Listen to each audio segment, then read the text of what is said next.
오늘 본문 말씀은 마가복음 1장 14절, 15절 두 절의 말씀입니다. 우리가 한 목소리로 같이 한번 고백해 보도록 하겠습니다.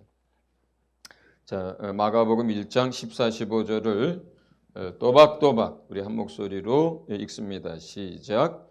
요한이 잡힌 후 예수께서 갈릴리에 오셔서 하나님의 복음을 전파하여 이르시되 때가 찼고 하나님의 나라가 가까이 왔으니 회개하고 복음을 믿으라 하시더라. 아멘. 요한의 사역이 요한이 감옥에 갇힘으로 인해서 끝났습니다. 거기까지가 요한의 사역이 끝난 거예요. 요한은 예수 그리스도의 오실 길을 예비하는 자요, 그 길을 평탄케 하는 자요, 이제 회개의 메시지를 전하는 사람이었고 율법과 선지자의 마침표였었어요. 거기까지였었어요. 그리고 그 요한이 사역을 다 마치고 이제 감옥에 갇혔습니다. 그 감옥에 요한이 갇혔다는 걸 들으시고 갈릴리로 가셔서 거기서 이제 뭐예요? 그 앞서 필요한 사역이 맞춰지고 오로지 예수 그리스도의 사역이 이제 예루살렘이나 그 전에 있었던 것과 다르게 온 인류를 향한 그 구속의 사역이 시작이 되는데 그 첫 외침이에요, 이게. 그러니까 이 15절의 이 외침이 예수님이 온 인류를 향해서 선포하신 첫 외침이라고 보시면 됩니다. 이 외침에는 한 절밖에 안 되지만 사실은 너무너무나 중요한 단어들이 이어집니다. 정말 너무 중요한 단어들이 이어집니다. 첫째는 때가 찼고, 둘째는 하나님의 나라, 셋째는 회개하고, 넷째는 복음, 다섯째는 믿으라요.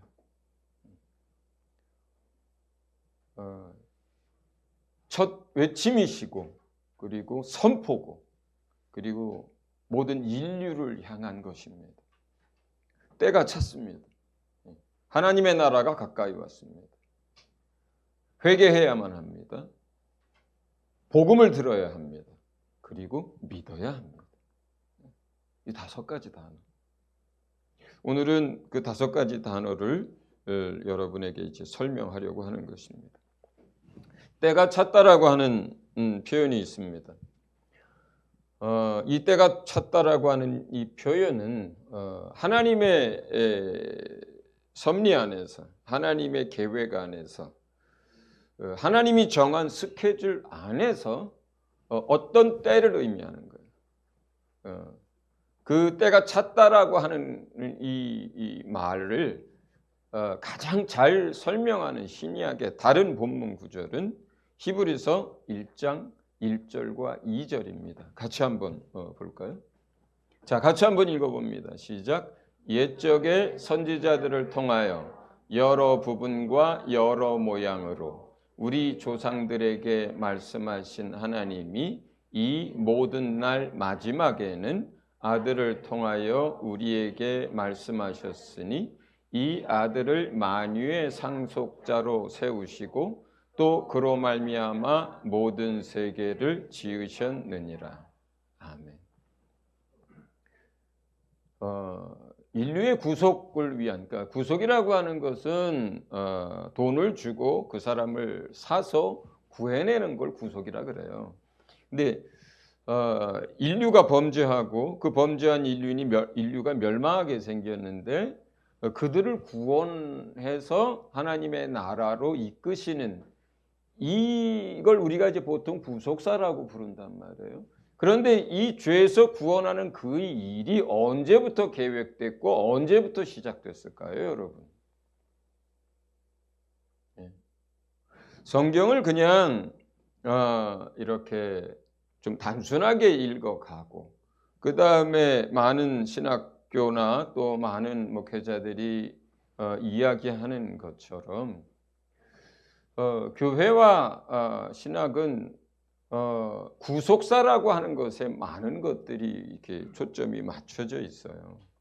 창세기에서도 사실은 천지 창조만큼이나 중요한 것은 인류의 타락 문제고, 그 인류의 타락이 시작되는 것부터 창세기가 3장이 시작이 되면서 마지막에 그 이제 멸망하게 됐던 사람들이 하나님의 나라에 들어가는 것에 대한 예언으로 계시록에서 마무리 지어지니까, 그래서 중요한 주제가 인류의 타락 그리고 메시아를 통한 인류의 구원이 중요한 주제 맞습니다. 그리고 그것을 우리에게 전하기 위해서 하나님께서 성령의 감동을 통해서 하나님의 사람들에게 성경을 기록하게 했어요.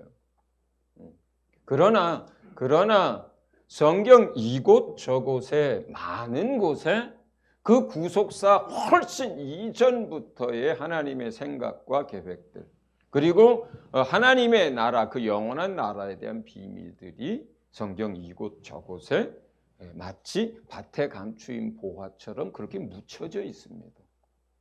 묻혀져 있다는 얘기는 뭐예요? 감추어 있다는 얘기예요. 그 감추어져 있는 그러한 보화들이 또 성령의 역사에 의해서 많은 주의 종들에게 이렇게 캐어지고, 그 캐어진 보화들을 성경에 또 기록이 되고, 또 그 기록된 것을 깨달은 성령의 감동을 입은 주의 종들을 통해서 이런 것들이 이제 가르쳐지고 있는 거예요. 그렇기 때문에 오늘은 특별히 우리가 인간의 범죄와 구원이라고 하는 이 구속사의 요 시각에서 오늘은 더 그 이후에 그 이전으로 우리의 시각을 조금 더 확장해서 이 시간 살펴보려고 합니다. 자, 그러면 인류의 구원이라고 하는 것이 언제적부터 계획됐을까요? 아담과 하와가 선악과를 먹고 범죄할 때부터 그랬을까요? 그래서 그들을 불러놓고 뱀에게 하나님이 종신토록 흙을 먹을 것을, 또 여인의 후손을 통해서 멸망하게 될 것을 이야기하는 그 우리가 원시복음이라고 하는 거기서부터 인류의 구속사가 시작됐을까요? 성경은 뭐라고 얘기하냐면 에베소서 1장을 한번 같이 읽어보겠습니다. 에베소서 1장 4, 5, 6절을 같이 읽습니다. 시작. 곧 창세전에 그리스도 안에서 우리를 택하사 우리로 사랑 안에서 그 앞에 거룩하고 흠이 없게 하시려고 그 기쁘신 뜻대로 우리를 예정하사 예수 그리스도로 말미암아 자기의 아들들이 되게 하셨으니 이는 그가 사랑하시는 자 안에서 우리에게 거저 주시는 바 그의 은혜의 영광을 찬송하게 하려는 것이다. 아멘. 자, 여기서 4절에 보면 그리스도 안에서 우리를 택해서 흠이 없게 하고 아들이 되게 하고 그의 은혜의 영광을 찬송하게 하려고 하는 이 일이 언제적부터 계획되신 거예요? 창세전이라 그래요. 창세전에 계획된 거예요. 창세전이라고 하면 하늘 땅 사이에 우주가 만들어지기 전입니다. 물질계가 만들어지기 전이에요. 여기서 창세전이라고 하는 것은. 당연히 사람도 없고 아직 만들어지지 않았고 당연히 아담도 하와도 범죄하기 전의 이야기입니다. 그렇잖아요. 그렇습니까? 이걸 달리 해석할 수 있는 다른 의미가 있을 수 있겠어요? 여기서는 창세전이에요. 창세전에 이미 그리스도 안에서 우리를 택해서 흠없게 하고 하나님의 자녀가 되게 해서 영원토록 하나님을 찬송하는 일들이 아버지 뜻 가운데 계획되어져 있던 거예요.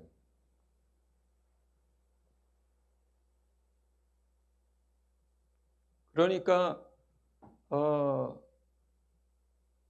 성경의 전체적인 어떤 중요한 흐름은 범죄와 구원에 맞춰져 있습니다. 그건 왜냐하면 우리에게 맞춰져 있기 때문에 그래요.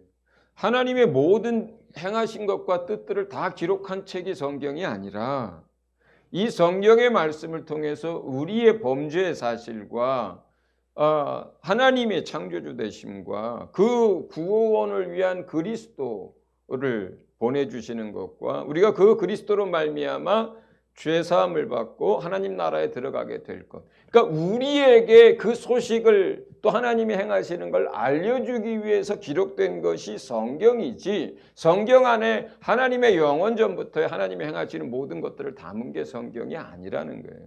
그러나 그 범죄와 구속 외에도 하나님이 우리에게 필요한 만큼의 하나님의 영원전부터의 뜻과 행하시는 것과 그의 계획을 여기저기에 이미 드러내신 거죠. 이렇게 얘기하면 사람들은 또 우리들 시각에서 아주 좁은 시각에서 또 하나님을 자꾸 애써 오해하려고 들어요. 그러면 사람을 짓기도 전에 사람이 타락할 걸 알았단 말이야.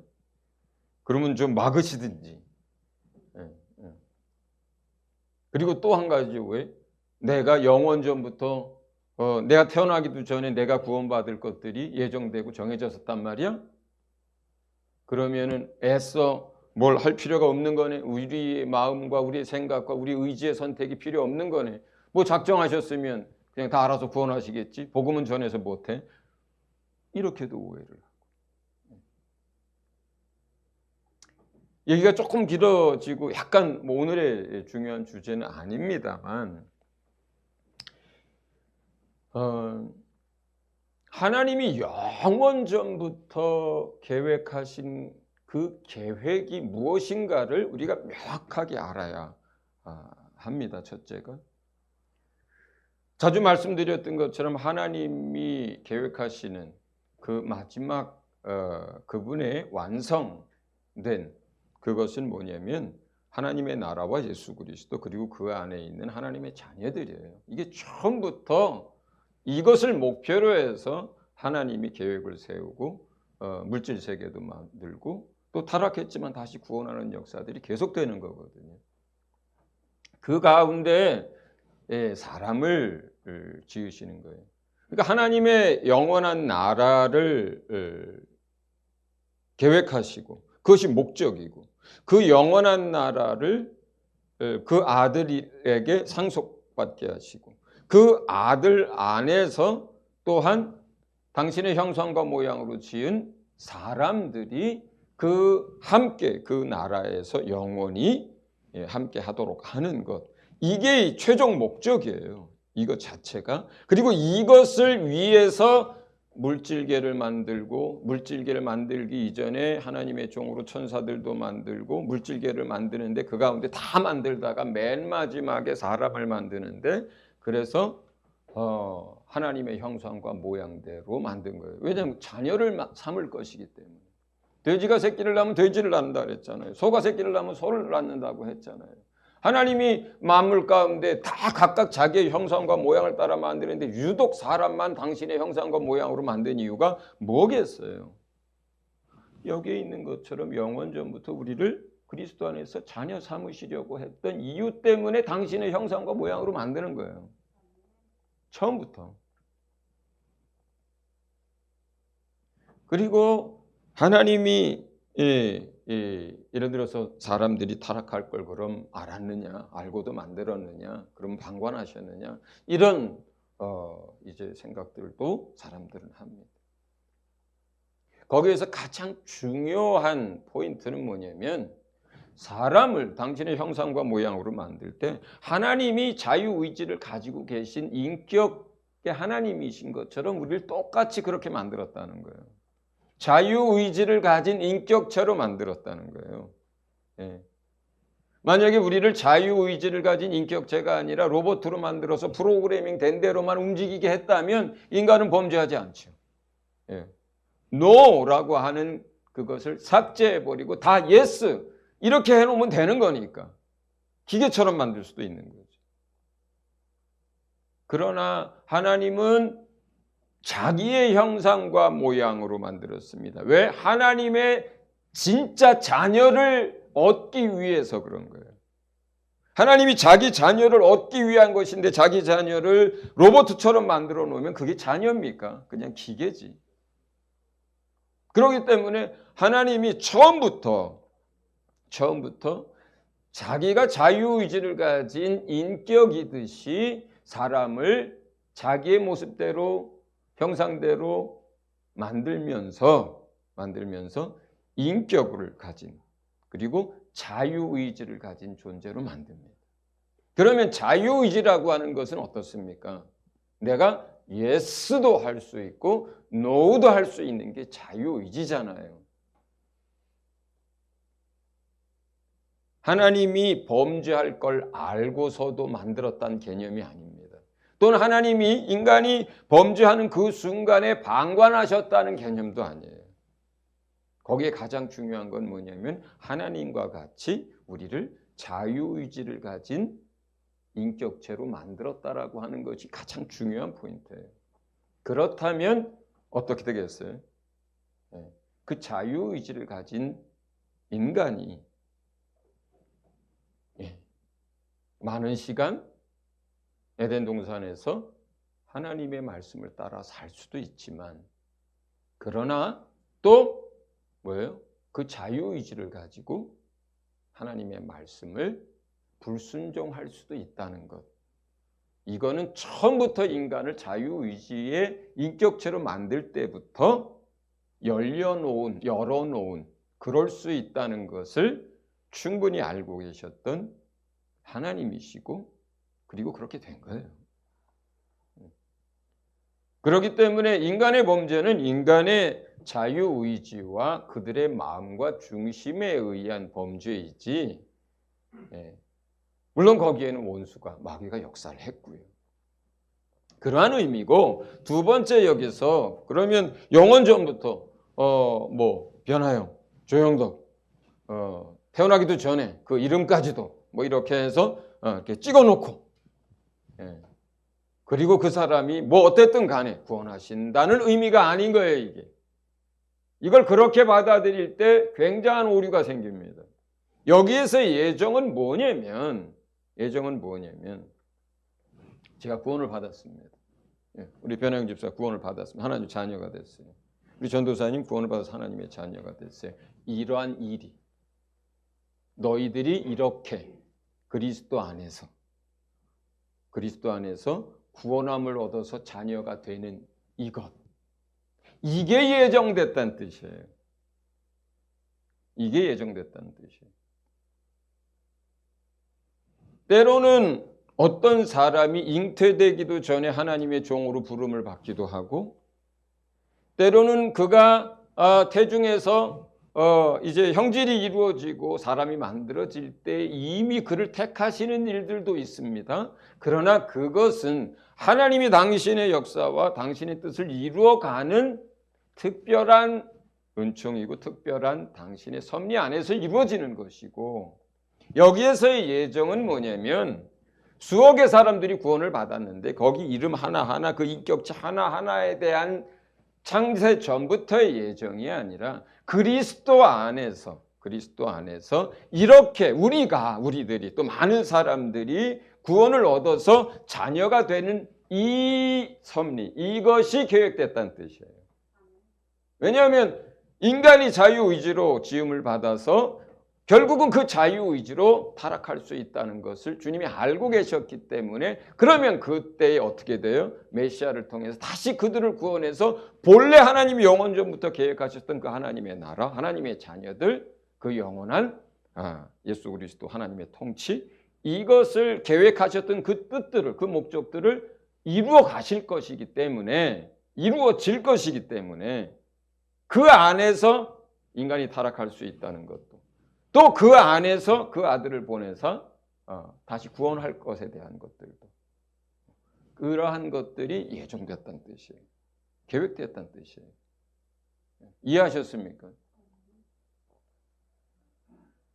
인간이 타락할 때도 인간의 마음, 인간의 생각, 인간의 의지, 인간의 선택이 중요했듯이 인간이 구원을 얻는 과정에도 이것이 그대로 적용이 돼요. 예, 인간의 마음, 인간의 생각, 인간의 선택, 인간의 의지.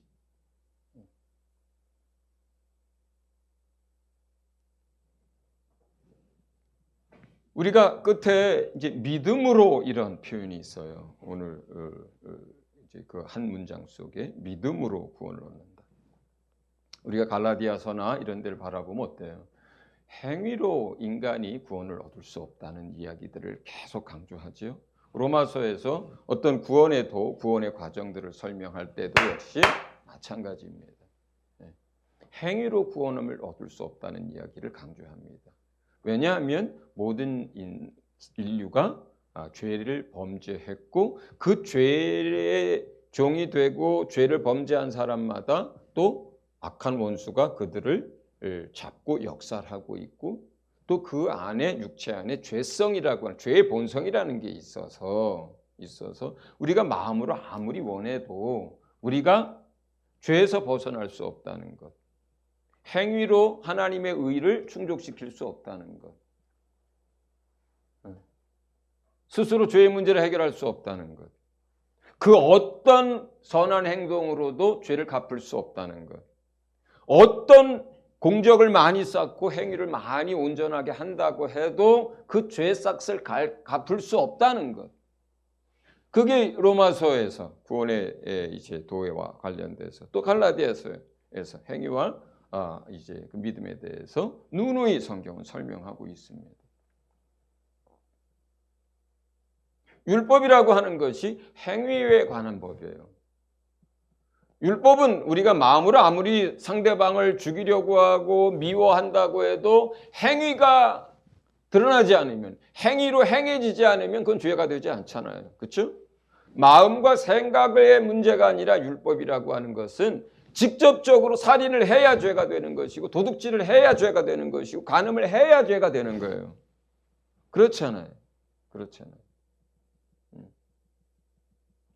율법이라는 게 그런 거예요. 마음, 그 생각 이걸 다루는 게 아니에요. 율법이라고 하는 것이. 그러나 율법은 하나님의 전체 법 가운데 한 부분이란 말이에요. 나머지 전체 하나님의 뜻과 하나님의 법 안에는 어떻습니까? 거기도 그렇습니까? 행위만 문제 삼습니까? 그렇지 않잖아요. 예수님이 오셔서 다시 예수 그리스도의 율법을 산상수훈에서 설명하고 가르치잖아요. 거기서 뭐라 그래요?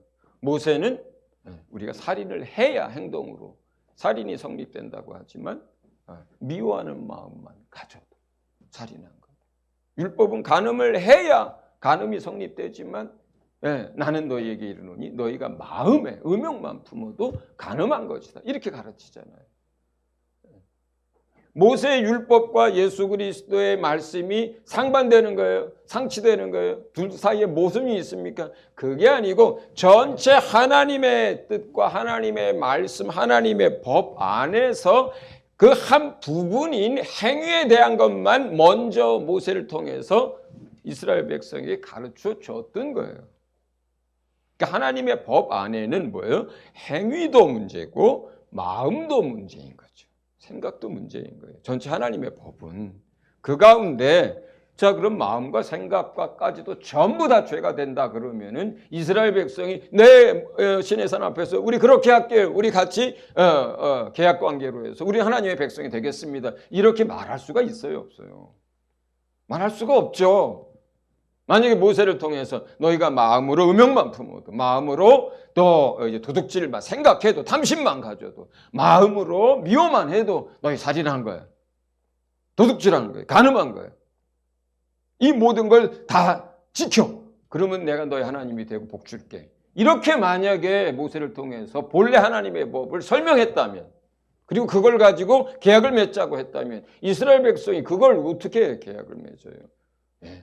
행동으로 살인 안 하는 거야. 어떻게 좀 내가 참을 수 있고 행위로 간음 안 하는 거야. 내가 절제할 수 있다고 생각을 하지만 마음으로부터 생각으로부터 나오는 것까지 인간이 어떻게 그걸 조절하고 다스리냐고요.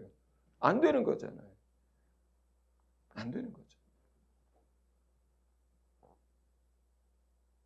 그래서 먼저 행위에 관한 법을 모세를 통해서 주셨던 거고, 메시아가 이 땅에 오셨을 때에 하나님의 완전한 법에 대해서 설명하셨던 거예요. 자, 그럼 하나님의 완전한 법을 놓고 우리가 본다면 그게 하나님의 의고 하나님의 법이고 하나님과 함께 할 수 있는 기준이에요. 하나님의 법이라고 하는 게. 하나님의 나라를 들어갈 수 있는 요건이라는 거예요. 하나님 앞에 나아갈 수 있는 자격이라는 거예요. 하나님의 법이라고 하는 것은. 그 법이 하나님의 의의 기준이에요. 그러면 행위로 그 의의 기준을 충족시킬 수 있는 사람이 세상에 있습니까? 없습니까? 아무도 없잖아요. 아무도 없어요. 그래서 또 다른 길이란 표현을 하게 된 거예요. 또 다른 것. 행위로 구원을 얻을 수 있다고 생각했던 유대인들에게, 율법 안에서 구원을 얻고자 몸부림쳤던 그들에게 다른 길을 얘기하게 된 거예요. 로마서가. 갈라디아서도 마찬가지고요. 다른 길. 행위로는 안 돼. 근데 행위뿐만 아니라 그들 마음속의 음란과 정욕과 탐심과 그러한 어떤 것들을 조절할 능력도 없어. 그 다른 길이 뭘까요? 우리가 잘 알고 있죠. 믿음이라는 길을, 은혜라고 하는 길에 대해서 여러분이 잘 압니다. 그런데 그 은혜라고 하는 것, 믿음이라고 하는 것이 무엇인지 정확하게 다시 또 좀 이해를 해 주셨으면 좋겠어요. 행위로는 안 되니까 믿음으로 은혜로라고 할 때 그럼 우리에게는 우리가 뭘 해야 된다는 걸까요? 우리의 마음으로 우리의 자유의지를 가지고 하나님을 선택하고 믿기로 마음을 먹고 그 하나님의 소식들을 내 마음으로 받아들여야 하는 이 마음과 자유의지의 선택이 전제되는 거예요. 믿음이라고 할 때는. 인간이 자유의지를 가지고 불순종을 선택했던 것처럼 인간이 그 자유의지를 가지고 행위로는 안 되지만 그 자유의지를 사용해서 그 마음으로 복음을 듣고 믿고 자유의지를 사용해서 예수를 주라 영접하고 하나님을 선택하는 이것을 하나님이 의로 여기는 거예요. 이것을. 그걸 가지고 우리가 믿을 때, 그걸 가지고 하나님을 선택할 때, 그 자유의지를 가지고 하나님께 나아갈 때 그러한 사람들을 하나님이 받아주시고 죄를 용서해 주시고 하나님의 영으로, 아들의 영으로 거듭나게 하시고 구원하시는 거예요. 근데 만약에 인간이 행위로뿐만 아니라 그 마음이 하나님에게서 떠나고 그들이 자기의 자유의지를 가지고 악한 것을 선택하면 영원한 멸망인 거예요. 그게 멸망인 거예요. 그래서 빛이 세상에 왔을 때 저희가 자기 행위가 악함으로 빛 가운데 나오기를 거절하고 다시 어둠 속으로 들어간 자들을 향하여 하나님이 그들은 멸망이라고 얘기하는 거예요. 이미 그것으로 인해서 정죄되었다라고 하는 거예요.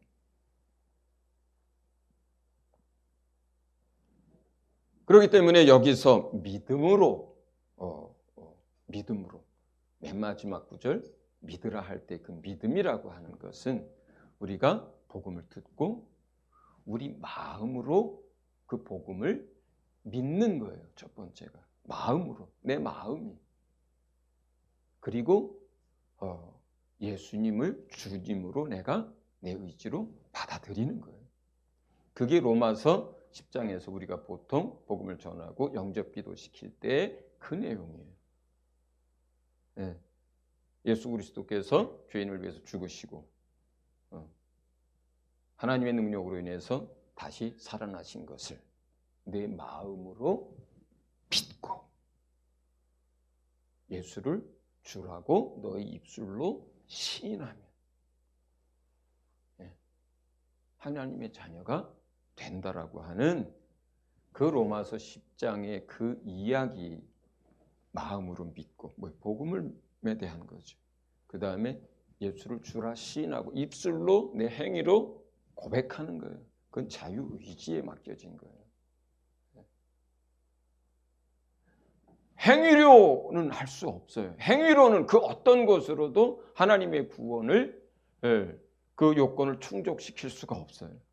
그 방법이 아니라 그래서 하나님이 믿음이라고 하는 길, 예수 그리스도라고 하는 구원의 길을 열어주시되 어떻게 한 거예요? 누구든지 예수를 그렇게 마음으로 믿고 주라 시인하면 누구든지 그 하나님의 나라를 들어갈 수 있도록 길을 열어놓으신 거예요. 그리고 지금이 그때입니다. 지금이 그때예요. 은혜의 시간이고 열린 천국문이고 침노하는 자마다 들어갈 수 있는 그것. 그러나 그 침노한다라고 할 때 뭐가 필요합니까? 그 사람의 마음과 생각이 그 하나님을 원해야 침노를 하는 것이고 뭐가 필요해? 그 사람이 자기의 자유의지로 하나님 나라에 들어가려고 하는 구체적인 행위가 있어야, 선택이 있어야 어떤 걸 침노하죠. 침노한다는 거 뭐예요? 뺏는다는 뜻이에요. 뺏어서 자기가 갖겠다는 게 침노한다는, 강탈한다는 의미예요. 침노한다는 게 천국을. 그럼 내가 누구의 어떤 것들이 누구 걸 뺏어서 내 것으로 소유로 삼고자 할 때 그 마음 가운데 그 일을 하기 위해서 두 가지가 필요한 거예요. 그것을 원하고 그것을 갖고자 하는 마음이 있어야 하는 것이고 행동으로 그것을 가져와야 하는 의지의 선택과 의지의 사용이 있어야 하는 것처럼 하나님의 나라는 복음을 듣고 내 마음으로 믿어야 하는 내 마음의 결단과 마음의 움직임과 소원함이 있어야 하는 것이고 두 번째 내 행위로 그것을 의지로 선택하고 그 하나님의 나라를 들어가려고 하는 그런 믿음의 고백과 믿음의 행위와 그러한 것들이 있어야 하는 거죠. 할렐루야. 자, 이 때가 찼고 설명을 하다가 이렇게 여기까지 왔습니다. 끝에 거는 설명을 이 정도면 됐다고 생각하고 다시 히브리서로 넘어갑니다. 히브리서 1장. 히브리서 1장에 보면은 그러니까 옛적의 선지자들을 통해서 여러 부분과 여러 모양으로 우리 조상들에게 말씀하시는 하나님이 뭘 말씀하셨을까요? 그러니까 아주 오래전부터 인간을 구원하시고자 하는 하나님이 또 뜻하신 그 하나님의 뜻을 성취하고자 하는 그 하나님의 뜻에 대해서 그 계획에 대해서 아주 오래전부터 많은 하나님의 종들을 통해서 아주 다양한 방법으로 그러니까 여러 부분과 여러 모양이라고 하는 게 아주 다양한 방법으로 다양한 하나님의 역사로 이런 뜻이에요. 뭘 말씀하셨을까요? 그리고 이 모든 날 마지막에 그러니까 많은 아브라함도 부르셨고 또 에녹에게도 말씀하셨을 것이고 셋에게도 알게 하셨을 것이고 모세에게 사무엘에게 엘리야에게 다윗에게 예레미야 이새야 끊임없이 하나님이 하나님의 사람들을 택하고 일꾼으로 불러서 세상을 향하여 하나님이 다양한 방법으로 때로는 사람을 죽은 자를 살리고 때로는 바다를 갈라서 건너가게 하고 때로는 나라가 흥하게도 하고 벌하게도 하고 하나님의 선지자를 통해서 외치게도 하고 끊임없이 하나님이 많은 하나님의 종들을 통해서 다양하고 여러 가지 하나님의 방법으로 우리 조상들에게 유대인들에게 하나님이 계속 뭔가에 대해서 말씀해 오셨어요. 뭔가에 대해서 말씀해 오셨어요. 그리고 그 모든 날 마지막에 마지막 수단으로 마지막 방법으로 남겨두셨다가 그 마지막 날 이게 여기에서 말하는 때가 찼고예요. 때가 찼고요. 내가 이런 정도 보냈고 저런 정도 보냈고 이런 방법으로도 너희에게 얘기했고 저런 방법으로도 얘기했고 모든 하나님이 할 수 있는 준비와 역사를 계속하셨고 그 마지막 하나님의 방법 그리고 가장 완전한 방법 그게 뭐예요? 그 아들을 보내는 거예요. 그 때가 찼다는 뜻이에요. 그 이전에 하나님이 수도 없이 당신의 모든 방법으로 일해 오셨던 것이고 뭘 위해서? 인류의 구원과 하나님의 나라에 관한 얘기예요. 메시아에 대한 이야기예요. 하나님의 나라와 예수 그리스도에 대한 이야기, 인류 구원에 대한 이야기. 이거를 끊임없이 말씀하셨고 끊임없이 보여주셨고 성막에서 우리가 죄를 지었을 때 양을 끌고 가서 양의 피를 흘리고 그 피를 뿌리고 그 고기를 태우고 이게 뭐예요? 하나님이 지금 말씀하고 계신 거예요. 하나님이 말씀하고 계신 거예요. 하나님이 보여주고 계신 거예요. 뭘 보여주고 있어요? 내가 하나님의 나라를 계획하고 있고 내가 너희를 그것을 위해서 만들었는데 너희가 범죄하였다. 너희가 지은 그 죄는 물로도 씻어지지 않고 너희의 선행으로도 씻어지지 않고 너희를 향한 영원한 멸망에 대한 죄의 형벌에 대한 선고는 그 어느 곳으로도 갚아지지 않는다. 그러나 내가 이와 같이 어린 양을 보내줄 것이고 이 어린 양이 네가 죄를 지었지만 그 어린 양에 대한 네 죄를 다 뒤집어 씌워서 네가 그 어린 양의 목을 따서 피를 흘리는 것처럼 너희의 죄를 그 머리에 뒤집어 씌울 것이고 너희가 그를 죽일 것이고 그 피로 인해서 너희가 죄 사함을 얻게 될 것이라고 하는 것을 그렇게 보여주셨던 것처럼 그것뿐만 아니라 하나님의 모든 인류의 역사 속에서 하나님이 하나님의 사람들을 통해서 그렇게 끊임없이 보여주고 계획하셨던 것들을 나타내 주시고 알게 하셨던 그 하나님이 이제 그 모든 것들을 완성하기 위해서 마지막으로 보낼 그분, 메시아. 이게 여기에서 말하는 모든 날 마지막이라고 하는 뜻이고 이 지금 여기서 예수님이 이제 인류를 향해서 첫 외침에서 때가 찼고의 그때예요. 그때. 할렐루야. 그렇게 해서 하나님의 시간표에서 수많은 시간들 동안 그 나라와 인류의 구원을 위해서 역사하신 그 하나님이 그 아들을 보내서 그 구원을 완성시키고 하나님의 나라가 이제 이루어지도록 하는 그 시작이 땅에서 이루어지게 하는 그때, 그때가 이르러서 하나님이 그 아들을 세상에 보내셨고 그게 때가 찼고요. 그 다음에 두 번째는 하나님의 나라가 가까이 왔으니 그 하나님의 나라에 대한 설명. 저는 내가 하나님의 말씀들을 설명하고 가르치는 선생으로서 많은 것들을 설명하고 가르치고 또 그것들이 행복하고 기쁩니다. 그런데 늘 아쉬움이 남는 주제 하나가 있습니다. 하나님의 나라에 대한 설명.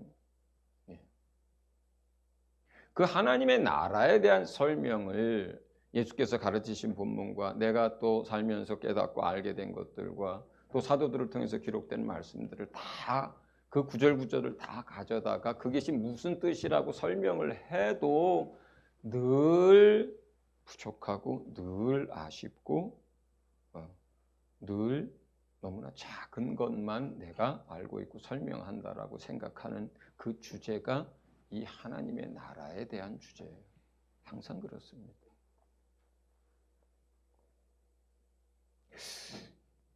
하나님이 행하시는 영원 전부터의 그 뜻과 계획은 늘 말씀드렸던 것처럼 그 하나님의 나라와 그 하나님의 나라를 상속받고 영원히 다스릴 예수 그리스도에게 그 초점이 항상 맞춰져 있습니다. 예수님이 이 땅에 오셔서 가르치고 선포하신 것 중에 자, 사람들이 병을 고치고 매여 있고 눌려 있고 갇혀 있는 자들을 찾아서 악한 원수들을 쫓아내고 그들을 자유케 하시고 하나님의 나라에 대해서 가르쳤습니다. 그리고 하나님에 대해서 알게 하셨습니다. 그러니까 예수님이 이 땅에 오셔서 가장 많이 가르친 것, 그리고 그 가르침의 초점은 어디에 있냐면 하나님과 그 하나님의 나라에 초점이 다 맞춰져 있어요. 거의 다 그렇습니다. 그런데 그 이야기들을 이 땅에 있는 니고데모 같은 정말 최고의 신앙과 최고의 믿음과 삶과 또 어떤 그런 걸 가지고 있는 지식을 가지고 있는 니고데모 같은 그 선생들조차 땅의 것조차 이해를 못했습니다. 그러니 하나님의 나라에 대해서 하늘의 것들을 얘기할 때 그들이 얼마나 이해를 했겠어요. 그도 그럴 것이 구약 성경을 한번 여러분 보세요. 구약 성경에 우리가 지금 이미 이해하고 있는 새하늘과 새 땅과 그 영원한 하나님의 나라에 대해서 얼마나 이해할 수 있도록 구약 성경이 기록하고 있을까요? 네. 저는 예수님이 이 땅에 오셔가지고 그 몇 년을 예수님께 듣고 배우고 따랐던 제자들조차 그 하나님의 나라가 새하늘과 새 땅과 우리가 아는 그런 하나님의 나라가 아니라 이 땅에서 선민으로서의 이스라엘의 회복, 선민으로서의 이스라엘이 다윗 시대처럼 강력한 신정 국가가 되고 전 세계 가운데 제사장 국가가 되는 이 땅에서의 하나님의 나라 이스라엘의 회복으로 제자들조차 마지막까지 그렇게 이해를 했었단 말이에요. 제자들조차 3년을 따라다니고 듣고 배웠어도. 그러니 당연히 구약 안에 있었던 그것을 토대로 했을 때는 하나님의 나라에 대해서는 이해하는 게 그런 이 땅에서의 신정 국가로서의 제사장 국가 정도, 또 하나는 죽어서 가는 안식처, 평안하게 쉬는 어떤 이런 정도의 개념. 그것도 사두개인들이나 제사장들은 이것조차 안 믿었고 바리새인들이나 많은 유대인들은 적어도 부활에 대해서 믿고 있었고 천사에 대해서도 믿었고 영에 대해서도 믿고 있었어요. 그러나 그들에게 있어서도 죽은 이후에 하나님의 나라라고 하는 것은 안식의 개념, 평화의 개념, 어떤 아브라함의 품, 거기에서 더 나아간 개념이 뭐냐면 낙원이에요. 그들이 이해했던 것. 파라다이스예요. 그 낙원에 이 땅에서 존재했던 실체가 뭐예요? 에덴 동산입니다. 그 정도가 그들이 이해했던 하나님의 나라예요. 죽어서 그것도 그 이후에.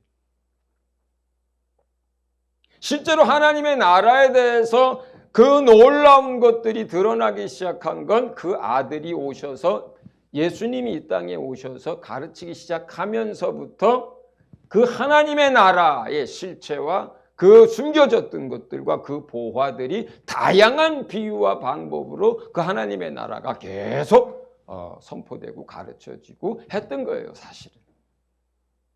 그 이전의 사람들이 하나님의 나라의 개념은 죽어서 가는 에덴 같은 그런 낙원, 또는 이 땅에서의 이스라엘의 회복과 신정국가, 그리고 제사장국가로서의 그런 역할.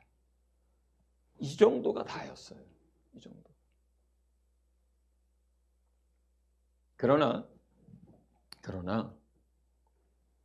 이 하나님의 나라와 관련된 부분들을 이렇게 성경에는 이제 다양한 것들이 표현들이 있지만 오늘 제가 이렇게 표현해 볼게요. 하늘들의 하늘이라도 또 영원전부터 하늘에 계신 그 다음에 3층천 또는 이 스카이 이런 공중 그 중간에 있는 뭐 2층천 뭐 이런 표현들이 계속 성경 여기저기 흩어져 있단 말이에요. 거기서 말하는 하나님이 계신 영계라고도 하는 그 하늘이 있습니다. 거긴 영계죠. 거기에서 영원전부터 하나님이 계획하셨고 선포하셨고 예정하셨어요. 뭐를? 하나님의 나라를 예정하셨어요. 그런데 이미 하나님이 계신 그 영계에서 하나님이 계획하셨을 때 이미 이루어진 거랑 똑같습니다. 그가 거기서 말씀하시고 선포하셨을 때 그것은 이미 이루어진 거랑 똑같아요. 사실은. 그래서 하나님이 계획하셨고 하나님이 선포하셨고 말씀하신 그 모든 것들이 그 하나님의 나라와 예수 그리스도에 대한 것이 이미 하늘에서는 그가 뜻을 정하시고 말씀하고 선포하실 그때 이미 다 이루어졌다고 보는 거예요. 하나님은 알파와 오메가면 시작과 끝이에요. 말씀이 곧 실체예요. 실상이에요. 그가 그림을 그리셨고 계획을 하셨고 일정을 잡았어. 그러면 그에게는 그것이 그냥 이루어진 것과 별반 다른 게 없어요. 그가 전능하시기 때문에, 완전하시기 때문에. 그 다음에 그것이 이루어지는 곳이 어디냐면 땅입니다. 땅이에요. 그 하늘에서 계획하시고 뜻하셨던 것들이 그 다음에 이루어지는 것이 땅이에요. 그래서 주기도문에 하늘에서 이루어진 것 같이 땅에서 이루어지이다라고 하는 기도가 가르쳐진 거예요. 그런데 이 땅이라고 하는 것은 과정이에요. 중간 과정을 위해서 이 땅을 만드셨어요. 하늘도 우주도 해도 바람도 꽃도 이 땅은 뭐냐면 최종의 작품이 아니에요. 완성품이 아니에요. 최종의 완성품을 위해서 만들어진 중간 단계예요. 그게 땅이에요. 그게 물질 세계예요. 그러니까 최종 작품이 만들어지면 그 최종 작품을 만들기 위해서 존재하는 이 중간 과정으로서의 이 물질계가 더 이상 필요해요, 없어요? 더 이상 필요 없죠. 그래서 모든 것들이 다 불에 살라지고 다 태워지고 없어진다고 하는 거예요. 왜냐하면 그가 목적하셨던 최종 작품으로서의 하나님의 나라가 완성되었다면 더 이상 앞에 있는 그것을 위해서 존재하고 그것을 위해서 만들었던 이 하늘과 이 땅은 존재의 의미가 없어져요. 그 자기의 역할을 다 한 거예요. 그래서 이 하늘과 이 땅과 그 가운데 있는 모든 것들이 다 사라지고 태워지고 없어지는 거예요. 그럼 그 다음에 만들어지는 하나님의 나라는 뭘까요? 자, 맨 처음에는 영계예요. 하나님의 나라가. 네? 하나님의 나라가 영계예요. 그 영계 안에 있는 것들을 보고 모세가 이 땅에 성막도 지었던 거고, 그렇죠? 네. 두 번째는 그 하나님의 나라가 이 땅에서 이루어지고 만들어져 가요. 과정으로서. 그렇게 해서 다 완성되면 그 다음에 만들어진 게 새하늘과 새 땅 그리고 영원한 하나님의 나라예요. 그러면 첫 번째는 영계고 두 번째는 물질계예요. 세 번째는 뭐겠어요? 영계와 물질계가 합쳐진 곳이에요. 공존하는 곳이에요. 그게 하나님의 나라예요. 그 하나님의 나라에서 완성된 나라에서 저와 여러분 어떻습니까? 몸을 가지고 있어요. 이 땅에서 이 몸은 물질이었어요. 그런데 그때의 몸은 뭐예요? 영입니다. 영으로 만들어진 몸이에요. 그런데 그 땅에 뭐가 또 다른 것들이 많이 있죠. 뭐 먹는 것도 있고 마시는 것도 있고 보는 것도 있고 뭐 다 있습니다. 예. 그게 다 영으로 만든 게 아니라 또 거기에는 물질계도 속해요. 예. 마지막으로 만들어지는 그 하나님의 나라는 영적인 것들과 물질적인 것들이 공존하는 완전한 모습의 나라입니다. 그곳에서 여러분은 제가 가끔 얘기하죠. 오해가 있을까 봐 신이라는 표현을 안 하고 신적 존재다 이런 표현을 자꾸 쓰는 이유. 여러분은 그 땅에서 그 새하늘과 새 땅에서 마음으로도 생각으로도 그 다음에 여러분의 몸으로도 완전한 모습의 친 하나님의 자녀들입니다. 그리고 영원합니다. 그곳에 하나님의 모든 것들이 누려지고 하나님이 예수 그리스도 안에서 친히 다스리는 나라입니다. 그게 완성작이에요. 그러니까 하나님의 창조는 창세기 1장에서 끝난 게 아닙니다. 하나님의 창조와 하나님의 안식은 거기서 끝난 게 아니에요. 하늘에서 끝났고 하나님의 계획 속에서 1차적으로 물질계에서 끝난 거예요. 그 다음에 창조는 뭐예요? 영적인 것과 물질이 존재하는, 공존하는 새하늘과 새 땅을 향해서 하나님이 계속 지금도 일하고 계신 거예요. 지금도. 그 하나님의 나라에서 하나님의 모든 것들을 누리게 될 것입니다. 그게 진짜예요. 그 나라에서 하나님의 자녀들로 함께하기 위하여 처음부터 당신의 형상과 모양으로 계획하시고 만든 게 사람인 거죠. 네, 사람인 거예요. 이러한 하나님의 나라가 이 땅에서부터 이제 시작됩니다. 그 창조가 시작되는 거예요. 그 하나님의 나라의 시작이 누구로부터 됩니까? 그 나라를 상속받게 될 왕이신 예수 그리스도 그 한 분에 의해서 영원히 사라지지 않는, 영원히 하나님이 다스리는 그 나라의 시작이 예수 그리스도 한 분에게서 시작되는 거예요. 이 땅에서 볼 때 그것은 마치 겨자씨 한 알과 같습니다. 한 분 예수 그리스도 겨자씨 한 알과 같습니다. 그러나 그 겨자씨가 자라서 풀같이 생긴 그것이 3m까지 자라고 많은 새들까지 깃들일 정도로 이렇게 천국을 이렇게 자라간단다. 그 겨자씨 하나가 처음에 뿌려졌는데 마치 누룩덩이에 하나가 밀가루 덩이에 반죽 덩이에 누룩 하나가 떨어져서 그 전체를 다 누룩의 성질로 바꿔놓은 것처럼 하나님의 나라가 그런 거란다. 그 예수 그리스도 그분이 왕으로 그 나라를 이제 만들어가기 시작한 것. 그게 지금 여기에 나오는 예수 그리스도의 공생애예요. 그 나라를 만들어가기 시작한 것. 그 하나님의 나라가 뭐예요? 가까이 왔다라고 얘기를 해요. 하나님의 나라가 언제부터? 당신으로부터 시작된 거예요. 예수 그리스도로부터 시작된 거예요. 그 하나님의 나라가 그래서 예수님이 말씀하신 거예요. 여기 있다 저기 있다가 아니라 이미 이르렀고 너희 안에 있다. 그건 뭐예요? 예수 그리스도의 통치가 시작된 것을 말해요. 하나님 나라의 통치, 그 나라의 왕의 통치가 예수님을 믿는 사람들 안에서부터, 그를 주인으로 받아들이고 예수님을 따르는 사람 안에서부터 그 하나님의 나라가 시작됐고 하나님의 통치가 시작됐다는 것을 의미합니다.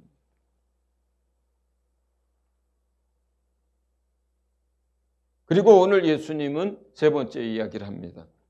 그렇기 때문에 믿음을 갖기 전에 해야 할 가장 중요한 것, 회개하고 이렇게 되는 거죠. 회개하고. 그 하나님의 나라가 너희에게 임했고 가까이 있으니까 이제 그 하나님의 나라에 너희가 들어가려면 회개하고 복음을 믿어야 한다는 이야기를 하시는 거예요. 회개하고. 진실한 죄에 대한 인식과 애통해함과 회개를 통해서만, 그리고 회개라고 하는 것 자체가 믿음으로써 하는, 메시아가 왔다는 것, 예수가 메시아라는 것, 예수 그리스도로 말미암아 우리가 구원을 얻게 될 거라고 하는, 우리가 정말 예수 그리스도의 희생을 통해서 그 피로 죄사함을 얻게 될 거라고 하는 그 믿음을 전제로 한 진실한 회개, 그걸 통해서 죄사함을 받습니다. 그리고 거기서 복음이라고 하는 건 뭘까요? 그러면 복음을 믿으라고 할 때 때가 찼을 뿐만 아니라 그 하나님의 나라의 문을 여실, 인류의 문제를 해결할 메시아가 왔다라고 하는 그것이 복음이에요. 하나님의 나라가 이제 우리에게 열려져 있다는 것, 누구든지 그 나라에 들어갈 수 있다는 것, 예수님을 믿고 또 그가 회개하고 예수님을 믿으면 그 나라에 이제는 누구든지 들어갈 수 있다는 것, 그 하나님의 나라의 문을 열어주실 메시아가 왔다는 것, 이것이 복음이에요. 거기서. 그리고 그 복음을 믿으라고 할 때 그 믿음은 앞서 말씀드린 것처럼 우리의 마음과 우리의 자유의지의 선택과 그리고 주께로 나아가는 그것을 통해서 행위가 아니기 때문에 은혜인 것이고 우리의 노력이나 무엇이 아니기 때문에 하나님으로 말미암은 것이고 주께서 열어놓으신 길이고 그래서 은혜라고 하는 것이고 그러나 우리가 가난한 마음으로 그 나라에 들어가기를 원하고 하나님께 돌아가기를 원하고 이 죄의 문제를 애통함으로 주님 앞에 가지고 나아가고 예수 그리스도의 희생과 그 은혜로 우리가 죄사함을 받게 됐다는 것을 믿고 그렇게 해서 그 마음과 그 의지로 하나님께 나아가면 예수님을 붙들면 그러면 구원을 얻을 뿐만 아니라 하나님이 최종적으로 원하시고 만들어 가신 그 하나님의 나라를 상속받게 될 거라는 것입니다. 할렐루야. 뭐 하나하나의 주제가 굉장히 중요한 주제여서 하나하나를 복음서를 설명하면서 또 더 깊이 설명을 드리겠습니다만 오늘 저는 그 때가 찬 것과 하나님의 나라에 대해서 특별히 강조점을 두고 이 말씀을 설명을 드렸습니다. 여러분, 그 하나님의 나라, 하나님이 완전하시기 때문에, 하나님이 전능하시기 때문에, 하나님이 선하시기 때문에, 그리고 하나님이 우리를 사랑하시기 때문에 그 나라가 완성될 것이고, 그리고 그 나라에 하나님의 자녀들로 여러분들을 구원하셨습니다. 할렐루야. 네. 이 나라가 속히 이루어질 것을 우리가 소망하면서 오늘 하루하루를 믿음으로 살아낼 수 있기를 여러분 예수 이름으로 축원을 드립니다. 우리 시간 같이 기도하겠습니다.